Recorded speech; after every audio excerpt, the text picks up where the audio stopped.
like going through the Kali Yuga, through the type of catastrophe, and maybe even human unfortunate intervention combined create a perfect storm. We go down again, and then we have to rebuild and start fresh. By the third, fourth generation, knowledge is lost. Anti-Kisner mechanism, that tech was lost for a while. We still argue about how the pyramids were made today. There's so many. Gravitational keyhole. So when it comes back again, Apophis, which is named after one of those ancient. The business, motherfucker. The Daily Read. Your source for news, politics, sports, and all things trending. Here's your host, Marcus Gentry. Right, so you're more subscribed to this that cyclical cycle of the rise and fall of civilizations, like going through the Kali Yuga, through the Yuga cycle, or known as the Great Year, where we have the procession of the... Welcome to the Daily Read, and I am your host, Marcus Gentry. Today we're going to talk about the fall of civilization. The fall of civilization is different from the fall of empire. I took off last week to go see my grandkids, and as promised, I was going to come back and do a show about the fall of civilization. But before I get into that, I have a message to Gucci Man, or Gucci Mane, however you call it, from wherever you're from. I hope he hears this. I'm just a nobody podcaster, but somebody might run it across to him, and he'll listen to it and take heed to what I'm saying. You have transcended. You and Jeezy, even though y'all are rivals, you guys have transcended into what you was, into something new. And the whole code of the streets, not snitching, gangs, violence, you gotta let them people have Pooh Sheisty. Pooh Sheisty is a goofy, his daddy's a goofy, and we take so much stuff from the Italian and Irish mob as far as gang violence and the no snitching policies and stuff like that. But what we don't take from them is how even when they was into the mob things and the gangs, they took one knucklehead son and put him into the mob, but the rest of the mafioso children, they sent them to college. They made them be doctors. They made them be lawyers, housing developers. And that's one thing we minorities have not taken from the Italian mob. Them people you see in Congress with the slick back hair, those are not original plantation owners' great-great-grandkids. Those are the Irish and Italian mafia and Jewish who came here as immigrants. Now they're making our laws. They don't have to do crime anymore. They don't have to have enforcers, because they did the work for 40 years, 50 years, 100 years by coming here, setting up criminal organizations, making millions, and pumping it into their generations that came after them. So now what they do, they still around, but their kids are basically senators, congressmen, mayors, governors, sheriff deputies. These people have a rich heritage of that, of Irish and Italian immigrants, but they've transcended. Now the police and the lawyers and the judges are the enforcers. And that message I'm giving to you, Gucci, if you hear this, I don't know if you will or not, don't care. Actually, I do care. all black men that transcend from the streets to something new, you got to let others handle that. You got to stop playing checkers and play chess. Chess is protect the king. So if you got to tell on that man, do it.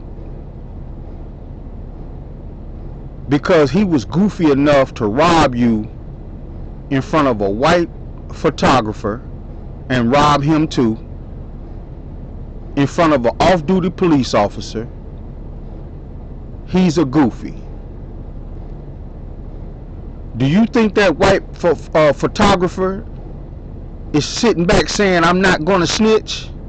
You think that off-duty police officer that was there when you got robbed is saying, I'm not going to snitch? Those people are saying, fuck Pooh Sheisty. I'm telling you, fuck Pooh Sheisty. You are a businessman now. You are a part of normal society. That's my message to Gucci Man, or Gucci Mane, from whatever area you're from. Now let's get into this talk about the downfall of civilization, which is totally different from the downfall of empires. You see, some people that live through the downfall of an empire, they might think that it's the same as our civilization is dying. But civilization is a worldwide thing when it comes to us humans. And we're in a period right now between destructions. There has always been a destruction, a millennia of growth, another destruction, a millennia of growth, and another destruction. Some people can contribute the stories of the flood, Noah's Ark, and all of that to a period of destruction. Tectonic plates are shaping our continents. Africa is suffering through a tectonic plate shift that's going to build another ocean and separate parts of Africa from the main part. All of these things are cataclysmic events, and I find it very interesting. I've always found things like this very interesting, even when I was running around in the streets. Of course, you can't talk about certain things with your street homies, because the only thing they care about is Jay-Z and Beyonce and Gucci Man getting robbed by Pooh Sheisty. You know, they can't talk, they can't stomach or even contemplate seismic events like earthquake. They think it's lame. So a lot of us black men who are knowledgeable or want to be knowledgeable dumb ourselves down to be around them because they're black like us. That's the reason I said that about Gucci Mane. Don't dumb yourself down. Don't be that person. You have transcended. You live in mansions behind cast iron fences that you can't climb. Your life is on a whole different scale. Now, I'm not saying don't defend yourself. You Gucci Man, you already done killed a man that tried to rob you. But when it comes to that, you got to handle your business. But the fall of civilization is something different. The pandemic that happened a few years ago with COVID-19, that could have been a earth-changing event that wiped out most of humanity. And the two men you have on the screen right here, if you're looking at me from a viewing perspective, and if you're not, and you can't see what's on my screen, but you can hear my voice on Iheart Radio. We're looking at Billy Carson, who I'm kind of iffy about, and Dan Richards. I don't know much about Dan Richards, but I know he's a debunker of a lot of things.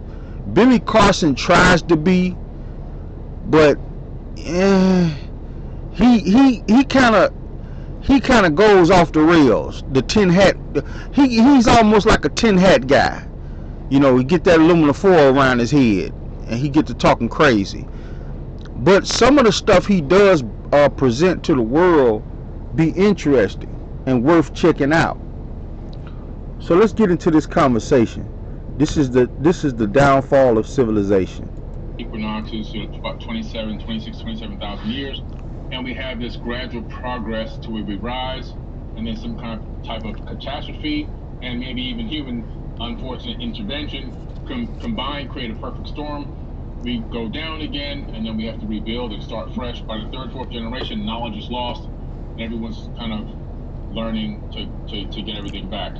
Yeah, right?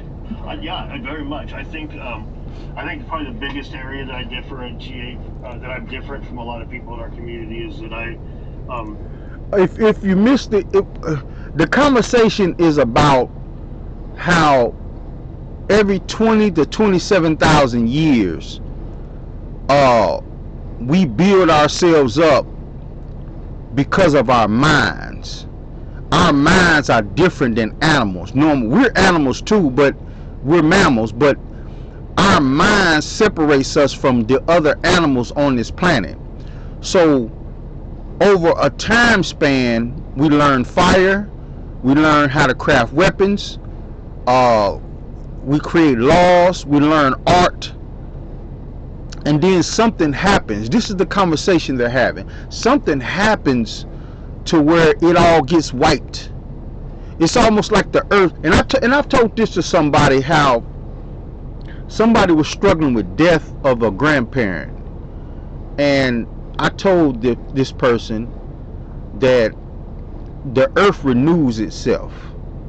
We're like ticks on the back of the earth, and every now and then it'll shake us off, or shake enough of us off so it can breathe again. You know, we got all these nuclear weapons on the world's back, itchy trigger fingers, fighting over religion, when most of these people don't even know God. I don't think they have. I don't think they've ever touched God. You know, I've seen some things, and when you listening to this conversation, just understand that they're saying that our technology now, we've been here before. We've had technology, probably some of it as far advanced as the ones we have now, or even better. So what he's trying to say is that the wiping is coming again, and he's going to talk about a comet that could hit this earth and cause a cataclysm event. I'm not as into ancient high technology. I think that a lot of the times there was nothing more than them figuring out something that, you know, some metallurgy or something, like some mathematics, some astronomy.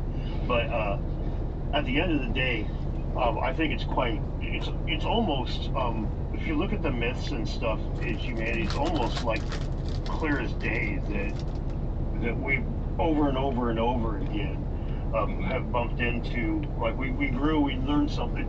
Look at that little bracelet thing that they found that Denise had been made, like, what, 23,000 years ago or whatever. It's like that. Yeah. That tech was lost for a while, as far as the record shows. The anti-Kisser mechanism, that tech was lost for a while. We still argue about how the pyramids were made today. There's so many of these things that were lost. So. Gotcha. Yeah. I can understand. I respect you standing your ground on that. And I do see, I do partly agree with that particular perspective, that there are these pockets of expansion and growth and development, and then something happens and wipes it out. Because if you really look at where we are right now as humanity, we're in this Goldilocks era where we haven't been destroyed. I remember tracking Now, that's what I was saying earlier about the Goldilocks era, where we haven't been destroyed. I feel like it's coming.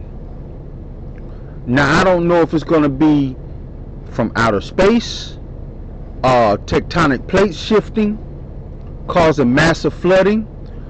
A lot of this stuff that's happening to us now is not natural like it was the previous times.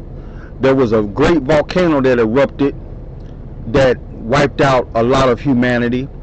There was a great flood. Nobody knows how that happened. Some people blame it, say it's God wiping out the giants, and it's a whole tale about that in the Bible, or any religious books you read has a different telling of the flood. But most of the stuff that's happening to us now that's threatening to wipe us out are man-made.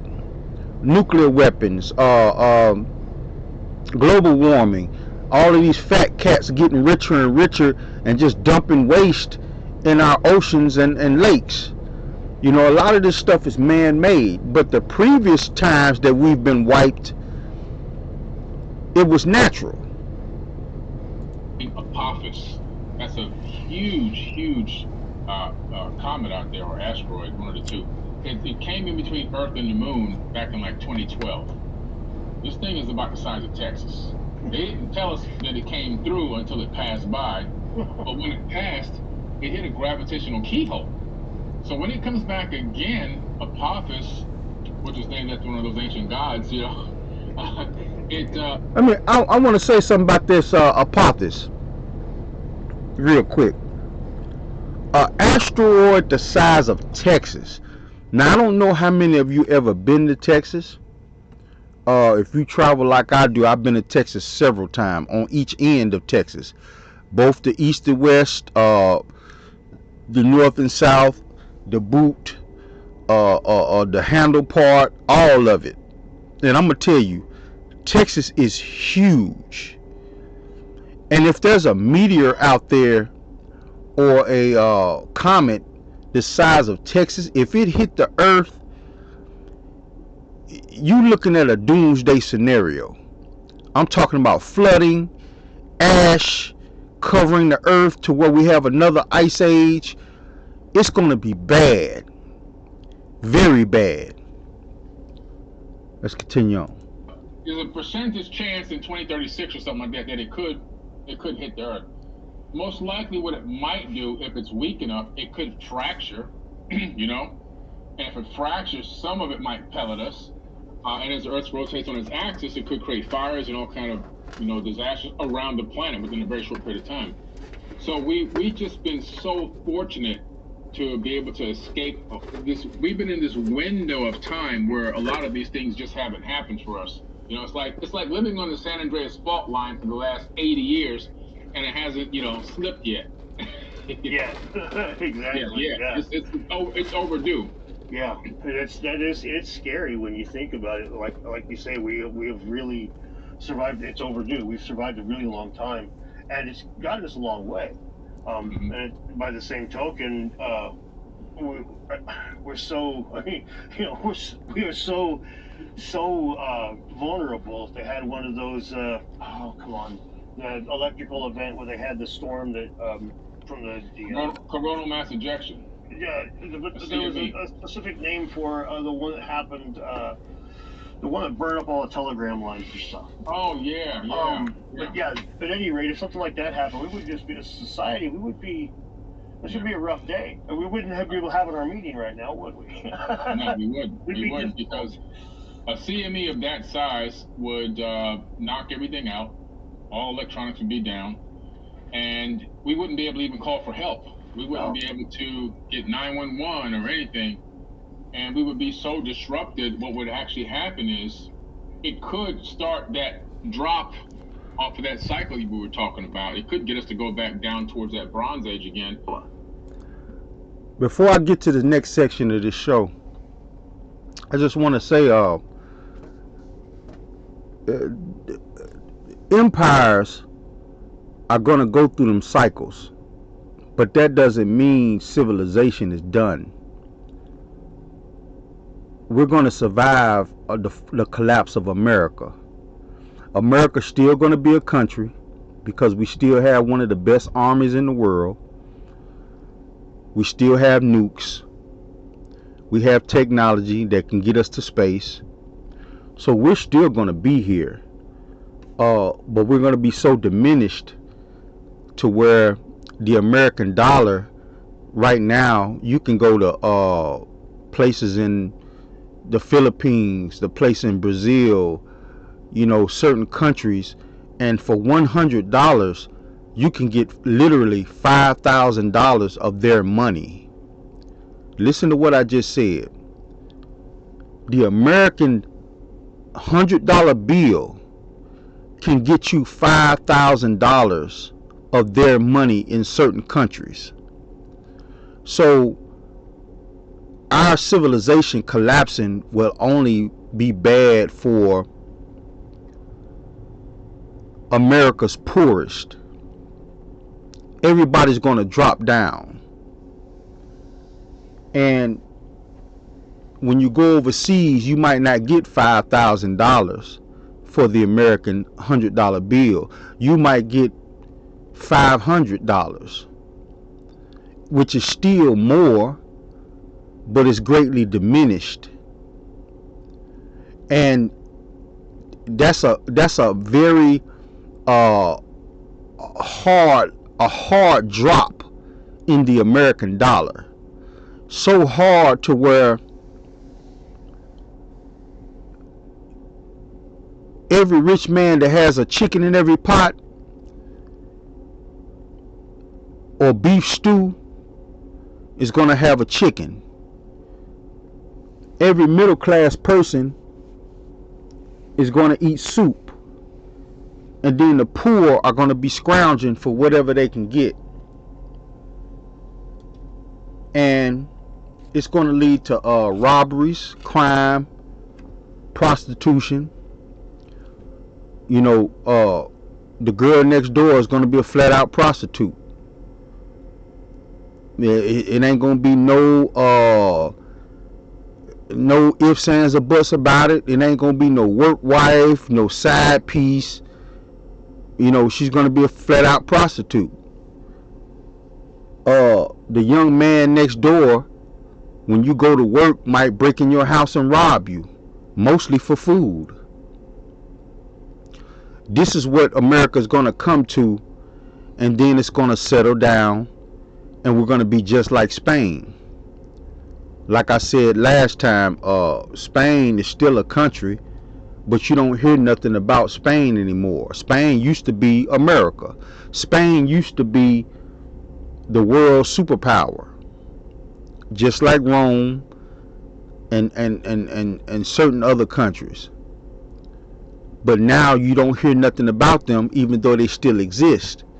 And that's the way America is going. But that's the fall of empire. Civilization means all of us. And we're one deadly virus away from being wiped out. The ice caps are melting.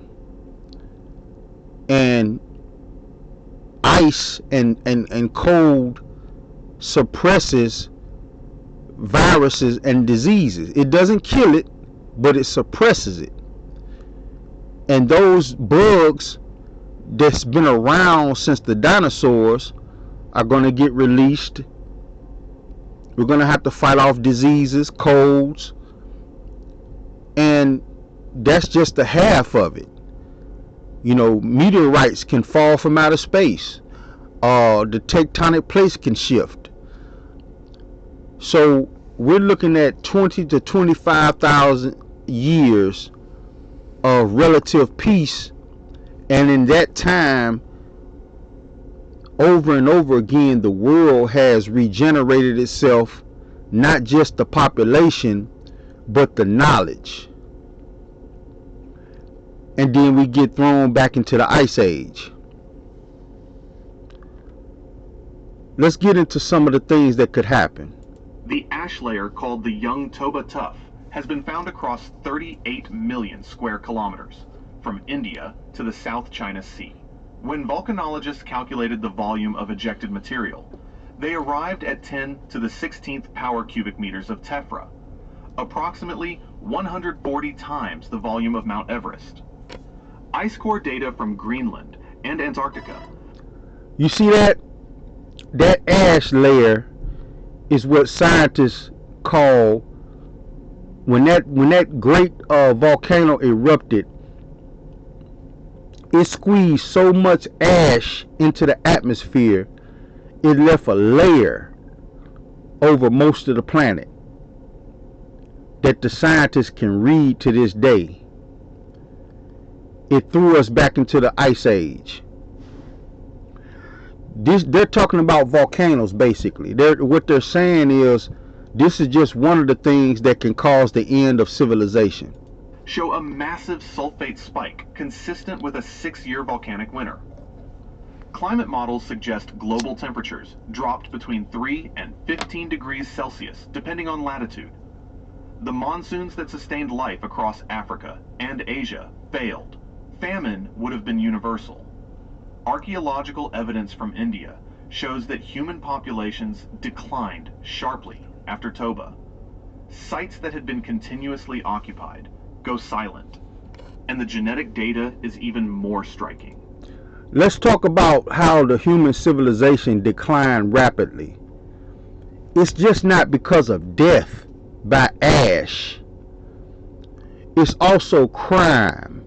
It's also countries that are stronger than other countries invading other countries for resources. Just like what I said earlier, when something like this happens and you have an apocalypse, people tend to break away in tribes. And the stronger tribe either overpowers the smaller tribe and accumulates all their wealth, or it's just flat out anarchy, chaos, which can cause a drop in the human population. Death everywhere. Multiple studies, including Ambrose's original work, suggest that the human population dropped to between 1,000 and 10,000 breeding individuals. We came within a threat of extinction. The diversity we see in modern humans, all 7 billion of us, descends from a remnant population small enough to fit inside a modern sports stadium. The mainstream pushback has been fierce. Some geneticists now argue that population structure, not near extinction, explains the genetic data. They suggest that humans were divided into isolated groups that only later merged, creating the appearance of a bottleneck. The climate impact, while significant, may have been regionally variable. Some populations, particularly in tropical Africa, might have survived relatively unscathed. It was bad, they concede, but not apocalyptic. But the genetic evidence remains stark. Every human alive today passed through an evolutionary needle around 70,000 years ago. Something reduced our species to a remnant, and the timing within the error margins of both genetic and geological dating matches Toba exactly. The ash fell across the very regions where early humans lived.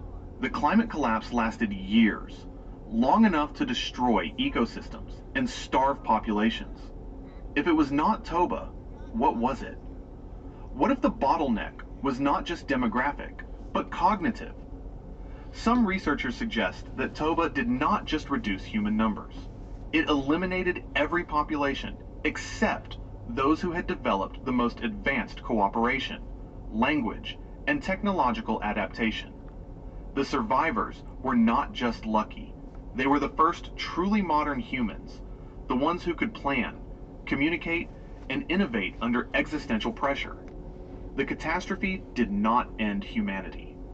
It forged it into something new, something capable of surviving anything the planet could throw at it. Did humans really drop to mere thousands, or do new genetic models underestimate our resilience? Why did some populations in India apparently survive near ground zero, while others vanished completely? Could Toba explain why Homo sapiens became the only surviving human species? Our Neanderthal and Denisovan cousins wiped out by the same climate chaos? From a volcano that nearly erased our species, we turn to a temple that was deliberately erased from history. Göbekli Tepe's deliberate burial. The year is 8000 BCE. Now this next story right here. Now we're talking about the fall of civilization, not empires. I have my theory about this. I think that they buried this intentionally because there was disease here. And I think it's a very bad mistake unearthing this. This is a temple that predates Stonehenge, that was intentionally buried, not by volcano, not by earthquake, but the people in the around the area intentionally took dirt over a 10 to 20 year period and covered this place, which took them a long time to do. And I think it was a sickness here, and I think it's still here, buried. And these archaeologists are digging it up. And they're only 5% of digging, to where they've only uncovered 1 or 2 temples. But this is almost a city. Okay? Just imagine a small town intentionally buried by the people in the surrounding area. Not demolished, not just left, they buried it. That's very strange, and it's probably something dangerous down there that shouldn't be uncovered. You stand before the world's oldest temple, a complex of massive stone pillars, carved with foxes, scorpions, vultures, and serpents, arranged in circles that align with the stars. This place has been the center of ritual life for 2,000 years.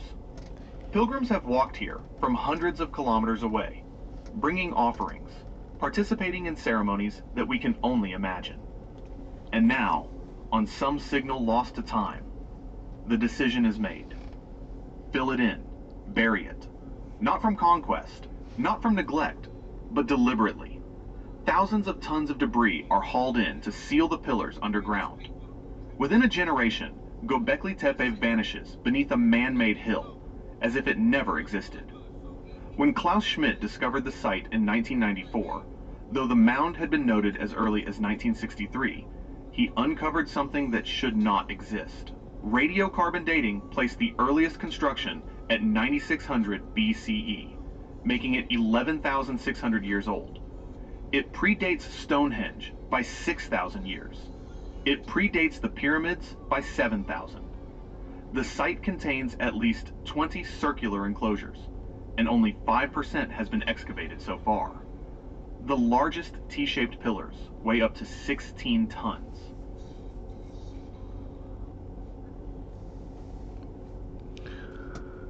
That video right there was talking about how these people engineered over a 20-year period a burial of a site that, in my opinion, probably has a very virulent disease that wiped out a lot of people there. And they had to cover this up to stop it from spreading. They didn't have doctors and technology that we have today. But these archaeologists are digging it up. But volcanoes, which is one way the world can be wiped out as far as humanity. Asteroids, meteors, comets striking the earth. Anything coming from outer space is going to be the size of a state. Something like that impacting the earth could shatter it, killing millions, wiping us almost all the way out, sending us back to the Stone Age.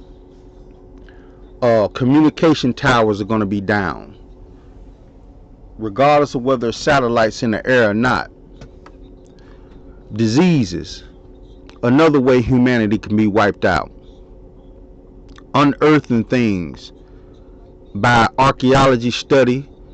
I think archaeology is a good thing, but it could also be a dangerous thing, because sometimes you can unearth a disease or a plague and set it back on the earth when they've already done away with it. They might have done away with it in a cruel way by burying it instead of curing it, like most of us try to do here in the modern day times, but they got rid of it. Global warming. The ice caps are melting, which could also bring about diseases that have never seen the light of day in thousands of years. These are things that could possibly happen that could put us back. But I just want to bring the end of civilization. It's going to be a short video today, because there's only a few things that can really cause the downfall of a complete civilization, which is modern day times, and put us back to the age where we're throwing spears at animals to hunt, fashioning bows and arrows. And the technology that we have today, who's to say that before the last cataclysm, who's to say that there wasn't technology far advanced than what we have today? We're still running around trying to figure out how these people built the pyramids. We know how modern day skyscrapers are built because we see the scaffolds. We see these long cranes every day. When you go through a major city, you can see them off into the distance. So we know how modern day buildings are raised, but who's to say they didn't have technology, something similar to that back then? The fall of civilization looks very different than the fall of empire. And some of our poorest are going to feel as if the world is coming to an end because of the fall of empire. But it's just not so. We're still going to be here. We're still going to be Americans. We're still going to be here. We're still going to have our savage history. But our outlook on the world stage and how the world stage looks at us is going to be drastically different. And I feel like China, not Russia, because Russia already had its empire and it failed. I think China is going to be the next empire to rise and be a dominant figure on the world stage. And the reason I say China is because of the technology they have. Don't get it twisted. They might send damaged goods out to everybody else. They might send defective stuff out to everybody else.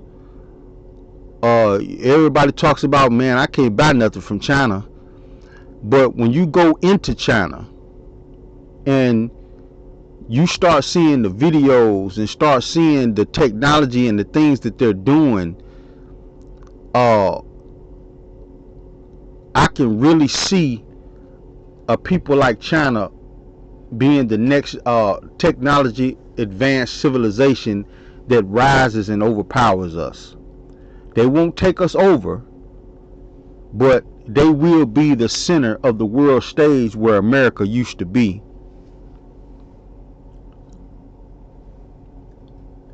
With that, I'm going to end the show with these final words. I'm going to go back to the whole Gucci Man and Pooh Sheisty situation, because we talk about a lot of different subjects on this show. Again, Gucci Man, if you hear this video or somebody send it to you or whatever, just understand you transcended You're a businessman, a CEO, a real CEO. That street stuff, that's over with. You got to do what you got to do. If you couldn't kill him right then or break him back right then, this is your opportunity. You know, you don't have to take nothing off of nobody at all. You know, people should learn to keep their hands to themselves and be about their business, because you've been about yours for a long time. This is the Daily Read, and I'm out. The business, motherfucker. The Daily Read. Business.